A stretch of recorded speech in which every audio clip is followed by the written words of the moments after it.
जय हिंद दोस्तों, मैं मोहम्मद जहूर खान और आप देख रहे हैं NS10 टीवी। आज हम कुछ बनारस की वो खबर लाए हैं जो कि हर एक इंसान को एक सोचने पर मजबूर कर देगा।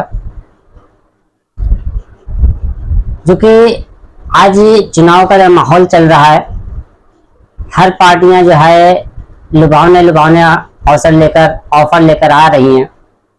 वहीं बनारस का जो सबसे बड़ा हॉस्पिटल, जाना माना हॉस्पिटल, सर सुंदरलाल हॉस्पिटल, जिसको BHO के नाम से भी जाना जाता है, उसमें एक डॉक्टर हार्ट स्पेशलिस्ट आमरण अनशन पर आज 5 दिनों से हैं और उनकी बातें सुनने वाला कोई नहीं। जो कि अभी 2 दिन पहले माननीय मोदी जी भी उसी BHO के आसपास से जो है उनकी रैली गुजरी है। उसके बावजूद भी आज उनको 5 दिन हो गए हैं और वो आमरण अनशन पर हैं और अभी भी हैं।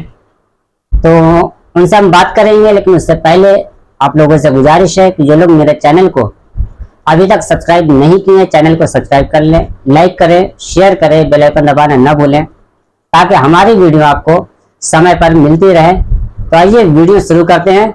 और सबसे पहले जो है जो क्लिप है उसको आप देख लें।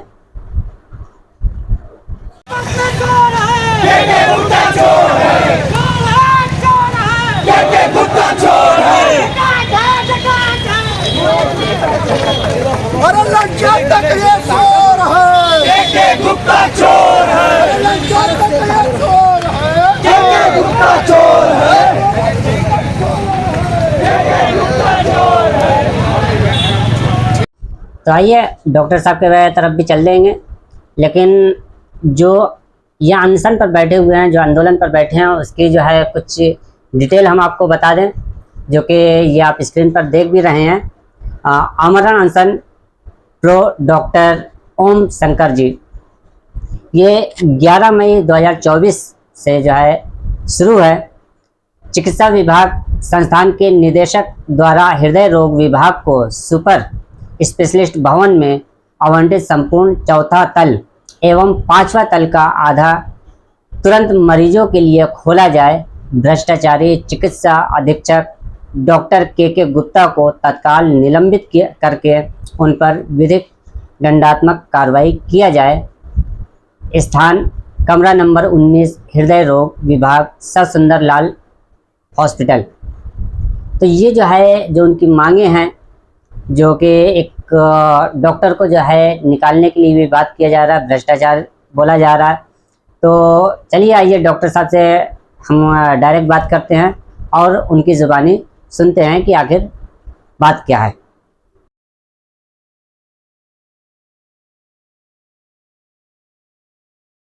5वें दिन आमरण अनशन पे हैं और आप सभी तन मन धन से इस आंदोलन में साथ हैं। इस आंदोलन को समझना होगा कि ये हमारा जो आंदोलन है, इस समाज को मजबूत करने का आंदोलन है। हम भारत के लोग, जो संविधान की मूल आत्मा है, उसको स्थापित करने की ये लड़ाई है। और हम भारत के लोग कैसे मजबूत होंगे, उसको मजबूत करने के लिए सबसे जो अहम जो सीढ़ी है, जो नींव है, वह है स्वास्थ्य और शिक्षा के मौलिक अधिकार।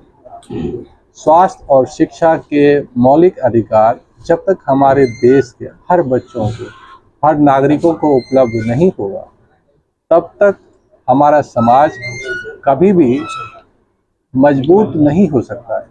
हम लोग को लगता है कि भाई मुझे क्या मतलब इससे, इस स्वास्थ्य से मुझे क्या लेना देना, ये शिक्षा से हमें क्या लेना देना। लेकिन आप ये बताइए, कोयले और हीरे में क्या फ़र्क होता है? दोनों एक ही चीज़ से बना होता है, दोनों की संरचना एक ही होती है, लेकिन उसमें सिर्फ तराशने का फ़र्क होता है। उसी तरह आप इतने बच्चे हैं, अगर आपको 2 ग्रुप में बांट दिया जाए और एक को क्वालिटी एजुकेशन दिया जाए, गुणवत्तापूर्ण शिक्षा, और एक को बस ऐसे ही क्लास में आए जाए करवा दिया जाए, और 10 साल के बाद आप दोनों के अपने व्यक्तिगत जो जीवन में सफलता है, उसको अगर आंका जाए तो आप देखेंगे कि इसमें बहुत बड़ा फर्क पैदा हो जाएगा। जिन बच्चों को शिक्षा के गुणवत्तापूर्ण शिक्षा के जो अवसर नहीं प्राप्त हुए, वो बच्चे अपने जीवन में समृद्धि को नहीं पा पाएंगे और गरीबी के चपेट में जाकर चले जाएंगे, उसमें समा जाएंगे। और जिन बच्चों को गुणवत्तापूर्ण शिक्षा दी गई है, वो बच्चे अपने पैरों पे खड़ा होंगे और अपने न सिर्फ अपने आप को मजबूत करेंगे बल्कि अपने परिवार को मजबूत करेंगे। अपने परिवार मजबूत होगा तो परिवार से ही समाज बनता है और समाज से ही राष्ट्र बनता है। तो इस तरह से हम लोग एक समाज और राष्ट्र के निर्माण को करेंगे। अब हमको लगता है कि हमको ये समझ में नहीं आता है कि शिक्षा का मतलब जो है हमेशा नौकरी नहीं होती है। शिक्षा का मतलब होता है आत्मनिर्भरता, और शिक्षा भी गलत और सही हो सकती है। शिक्षा सही होनी चाहिए, ये बहुत ज़रूरी है। और शिक्षा वैसी होनी चाहिए जो आपको आपके अंदर आपको सही और गलत के वेद को फर्क समझने का एक मानसिकता पैदा कर दे, आपकी वो सोच पैदा कर दे कि जहाँ कोई भी आदमी कुछ कहे तो आप इन बिटवीन द लाइन को समझ जाएं खुद ब खुद कि कौन आदमी कह क्या रहा है और कर क्या रहा है। और हमेशा प्रश्न पूछें, सबसे प्रश्न पूछे। मैं क्यों आंदोलन कर रहा हूँ, आप मुझसे 50 प्रश्न पूछे, 1000 प्रश्न पूछे, मैं क्यों कर रहा हूँ, मैं सबका जवाब दूंगा आपको। और तब तक प्रश्न पूछें जब तक कि आपके अंदर की जो वो ज्वाला है, जितने भी प्रश्न हैं कि आप क्यों कर रहे हो वो समझ नहीं आए, तब तक आप प्रश्न पूछते रहिए। मुझसे पूछिए, मैं हर जितने टाइप के प्रश्न पूछेंगे मैं हर प्रश्न के जवाब दूंगा। एक अच्छे शिक्षक भी वही होते हैं जो अपने बच्चों को उनके प्रश्नों के जवाब देते हैं, ना कि ये कहते हैं चलो चलो भागो भागो आज तुम कर लेना कुछ। ये कभी भी अच्छा, क्योंकि आपके अंदर की वो जिज्ञासा को वो मार देते हैं। जब तक आपके अंदर बच्चा क्यों इनोसेंट होता है, हर चीज़ पूछता है, अरे ये लाल क्यों है, ये गर्म क्यों है, ये ठंडा क्यों है, हम कैसे गिर जाएंगे, उसको छोड़ देंगे तो क्या होगा। ये जागरूकता जो बच्चे के अंदर आपकी थी वो हमेशा जीवन भर रखिए। आज भी मैं रोज़ पढ़ता हूँ, रोज़ लिखता हूँ। मुझे पढ़ने लिखने की हो सकता है, मैं ऐसे भी मेरा पेट चल सकता है। मैं यहाँ पर आप पिछले 5 दिनों से क्या कर रहा हूँ आप सब देख रहे हैं। मैं खा रहा हूँ, भूखा हूँ, सब आपके सामने है कि नहीं? इसलिए मैं तो सब कुछ पा चुका हूँ, मुझे क्या चाहिए। मुझे चाहिए आप जैसे बच्चों का उज्जवल भविष्य, जिसके कंधों पर हमारा राष्ट्र की जो धरोहर है, जो नींव है वो टिकी। स्वास्थ्य और शिक्षा के मौलिक अधिकार आपके 2 पैरों की तरह है। उन 2 पैरों पर विकास के 2 पैर हैं, स्वास्थ्य और शिक्षा के मौलिक अधिकार। गरीबी मिटाने के मूल आधारभूत संरचना या नींव है स्वास्थ्य और शिक्षा के मौलिक अधिकार। स्वास्थ्य और शिक्षा सिर्फ होनी नहीं चाहिए बल्कि सही और गुणवत्तापूर्ण होनी चाहिए और समान होनी चाहिए। ये 3 उसके साथ बहुत इम्पोर्टेंट चीज़ है और इसके लिए हमको लड़ना बहुत ज़रूरी है। क्या होता है, स्वास्थ्य का महत्व समझाते मैं आपको। एक परिवार होता है, अगर इस देश के हम लोग सभी मध्यम वर्गीय, निम्न मध्यम वर्गीय और निम्न वर्गीय समाज से आते हैं। ये वर्ग जो है 90-95% इस देश का वर्ग है। अगर उसमें से अपने फैमिली के जो अगर आप इनकम के सेविंग को देखेंगे तो पूरे जीवन भर आपकी पूरी सेविंग जो है, अपने जीवन की पूरी सेविंग जो है, पर पिताजी से पूछेंगे तो 90 से 95% के पिताजी के पास 5 लाख रुपए से ज़्यादा की सेविंग नहीं हुई। और जब वो ये सेविंग आपके घर में इकट्ठा कर लेते बेटा, उस समय उनकी आयु 50-55 में पहुंच जाती है। और जब 50-55 में पहुंच जाती हैं तो आप लोग जैसे बड़े बच्चे होते हैं, बेटियां भी होती हैं, बेटे भी होते हैं। बेटियों को 2-2 चीज़ें की जिम्मेदारी होती है कि उनको शादी भी कराना है और उसको पढ़ाना भी है, और बेटों के लिए भी है कि उनको नौकरी दिलवाना है और पढ़ाना है। ये जो डुअल जिम्मेदारी है, अब जब पीक पर होती है उसी समय वो बीमार हो जाते हैं। बीमार होते हैं क्योंकि उनकी आयु उस उम्र में चली जाती है जहाँ की आज हर तीसरा व्यक्ति जो हृदय रोग से मर रहे हैं या इसके अन्य जो बीमारियां हैं, वो भी हृदय रोग सबसे ज़्यादा ग्रसित करता है, लेकिन अन्य बीमारियां भी उनको अपने चपेट में ले लेते हैं। और अचानक से उनके बीमार होते ही वो अस्पताल पहुंचते हैं। अस्पताल के सिर्फ इस देश में या कहीं पे भी दो ही स्रोत हैं, एक है सरकारी इलाज की सुविधाएं, दूसरा है निजी अस्पताल की में इलाज की सुविधाएं। अगर आपको आंकड़ों के हिसाब से आप देखेंगे तो इस देश में जो 85% लोग होते हैं वो अपना इलाज खुद के पैसों से करते हैं। सिर्फ 15% ऐसे खुश नसीब हैं जिनको सरकारी खर्च उपलब्ध हो पाता है। और ये जो 85% लोग हैं जब अस्पताल में पहुंचते हैं और वो निजी अस्पतालों में इलाज को जाते हैं तो अपने जीवन की पूरी कमाई 5 दिन में गंवा देते हैं। और विकास की सीढ़ी जो जीरो से उन्होंने चढ़नी शुरू की थी और 5 लाख तक पहुंची थी, वो सब 5 दिन के अंदर जीरो। अब सारी जिम्मेदारियां बच गई। खुद भी हो सकता है कि उसमें इलाज में बचे या ना भी बचे, दोनों ही तरह से आर्थिक और पारिवारिक दोनों ही लाभ नुकसान हो रहा है। और इस नुकसान के साथ अब आप जवान हैं, बहन की शादी करनी है, उनका भविष्य देखना है, नौकरी कहीं है नहीं, गुणवत्तापूर्ण शिक्षा मिली नहीं, अब करें तो क्या करें। ये इस देश को अंदर से उसके नींव को कमजोर कर रहा है और इस नींव को मजबूत करना है तो स्वास्थ्य और शिक्षा की जिम्मेदारी जो है इस देश के हम जिसको चुनते हैं, यानी कि हमारा जो टैक्स जो है, टैक्स जिसके लिए हम पे करते हैं, उस पैसे की जो पैसे का जो उपयोग है वो हमारे स्वास्थ्य और शिक्षा के मौलिक अधिकार के रूप में दिया जाना चाहिए, ताकि ये जो गरीबी हो रही है, जो स्वास्थ्य एक बार जो हम इतना 5 लाख तक की सीढ़ी चढ़े थे, तो अगली बार हम 0 से नहीं 5 लाख से आगे बढ़ेंगे। अगला जनरेशन 10 लाख से आगे बढ़ेगा और इस तरह हमारा समाज आगे की तरफ बढ़ेगा। और ये जो सीढ़ी नहीं होती तो फिसला फिसली वाला करती, एक बार आगे जाते फिर पीछे, आगे पीछे, आगे पीछे। एक अगर सरकारी आंकड़ों को देखा जाए तो इस देश के अंदर 5 करोड़ लोग, 5 करोड़, ये WHO का मैं आंकड़ा बता रहा हूँ, हर साल सिर्फ इलाज की वजह से गरीब हो जाते हैं। 5 करोड़, इमेजिन करिए जी, गरीबी की चपेट में जाते हैं। और इसी तरह शिक्षा का वैल्यू है जो मैं आपको बताया कि 2 ग्रुप में बांटकर, कि एक जिसको आपने क्वालिटी एजुकेशन दिया और एक जिसको आपने क्वालिटी एजुकेशन नहीं दिया।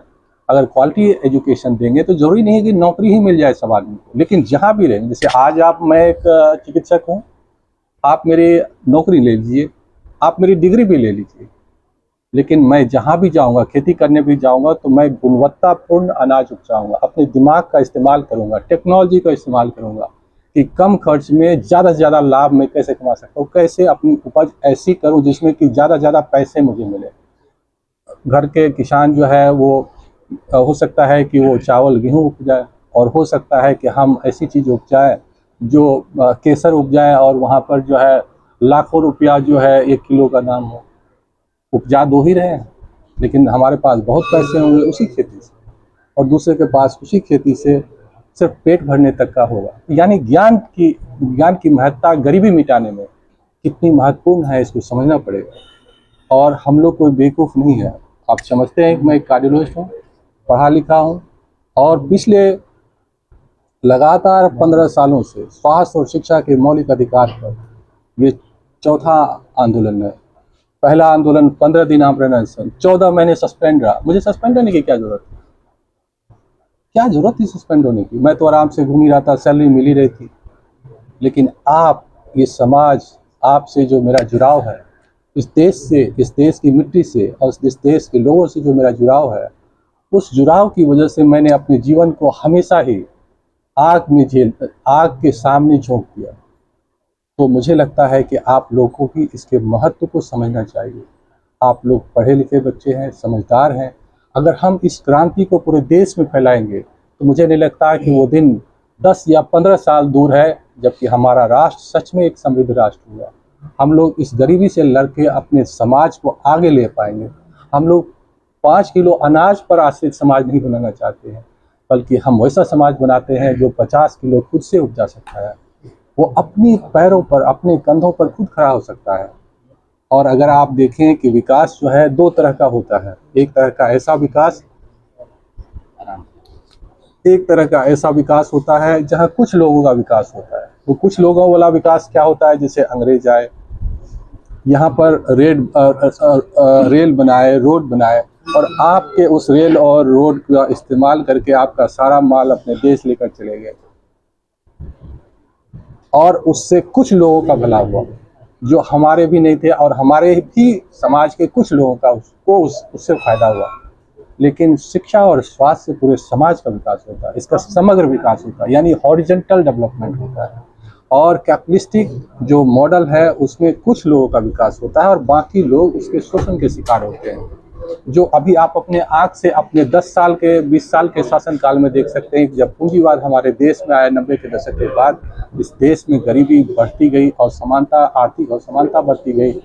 कहने को हम 5वीं सबसे बड़ी विश्व अर्थव्यवस्था है, लेकिन उस अर्थव्यवस्था में सबसे बड़ा चांद के ऊपर जो काला दाग है वो 80 करोड़ आदमी के पास कटोरा है 5 किलो अनाज का। क्या ये विकास है? ऐसा विकास चाहिए जिसमें 5 आदमी, 10 आदमी, 15 आदमी के पास सारी संपत्ति हो जाए और बाकी लोग भुखमरी और गरीबी के चपेट में हो जाए। ये क्या सही समाज का सही रिफ्लेक्शन है? नहीं है। इसलिए शिक्षा और स्वास्थ्य के मौलिक अधिकार जब आप पाएंगे और उसके लिए लड़ेंगे, कोई भी देश दुनिया में आप देख लीजिए, चीन, जापान, अमेरिका, इंग्लैंड, जिसको भी देखिए, उसकी सबसे बड़ी पूंजी जो है शिक्षा और स्वास्थ्य, गुणवत्तापूर्ण शिक्षा है।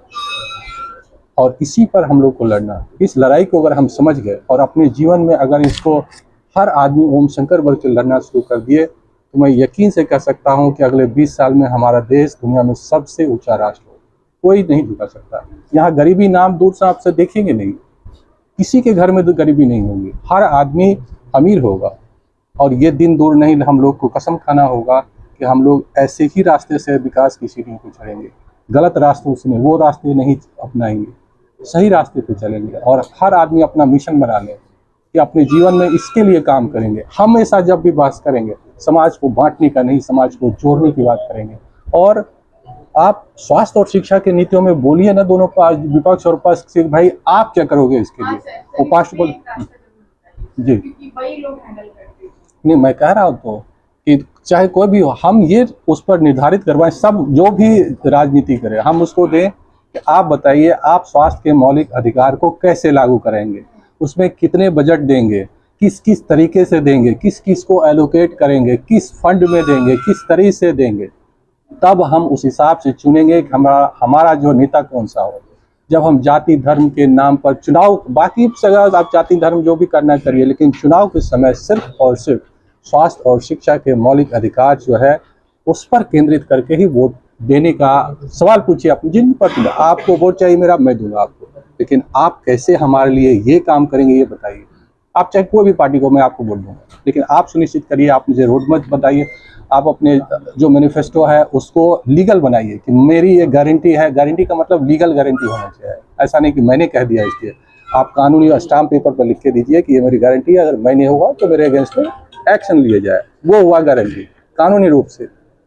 और आप बच्चे सभी हैं, आप लोग जो काम कर रहे हैं इसमें जी जान से काम कर रहे हैं, आप लोग सभी आदमी को अगले इस मुहिम को आगे ले जाने के लिए जो आगे काम करना, आज आपने जो भी, और हमेशा गांधीवादी तरीके से काम करना। देखिए, हिंसा से किसी का भी कोई समाधान नहीं होगा, हम आपस में लड़के कुछ नहीं हासिल कर पाएंगे। हमारा काम कानून तोड़ना नहीं है, हमारा काम पीसफुल प्रोटेस्ट, जो चुप रहकर बात कहने में जितनी गंभीरता है वो जोर से चिल्लाकर कहने में नहीं है। अगर आप काले बिल्ले मुंह पे बांध के अगर एक मार्च कर देंगे ना, पूरे देश और दुनिया में ये अनोखा टाइप का वो मार्च दिखेगा और वो सबसे ज़्यादा ट्रेंड करेगा। और ज़्यादा चिल्लाने के बाद पोस्टर मेरा कहेगा, मैं कुछ नहीं कहूँगा। पोस्टर बनाएंगे तो पोस्टर कहेगा जो कहना है, कहने का तरीका आना चाहिए गांधीवादी तरीका से। इसलिए एक जो नंगा आदमी जो है पूरे देश और पूरी दुनिया को हिल गया, पूरा संसार हिल गया, वो बहुत जरूरी है हम लोग इस रास्ते को अपनाएं। ये बहुत अच्छा रास्ता है, अहिंसा का रास्ता, प्रेम का, त्याग का। क्या कर रहा हूँ आप लोगों के लिए, आपके भविष्य के लिए त्याग कर रहा हूँ। आप भी वैसे ही त्याग करें आने वाली पीढ़ियों के लिए, जो मैं आपके लिए कर रहा हूँ। आपका जनरेशन, अगले वाला जनरेशन, वो जनरेशन अगले वाले जनरेशन के लिए करेगा। आप लोग यहाँ जो भी किया, आप लोग को बहुत बहुत धन्यवाद। आगे क्या करना है इस आंदोलन के लिए, फेसबुक, व्हाट्सएप, ट्विटर, सब पर इसको पूरा ऐसा लिखिए कि चारों तरफ आंधी आ जाए। लिखिए और लिखवाइए।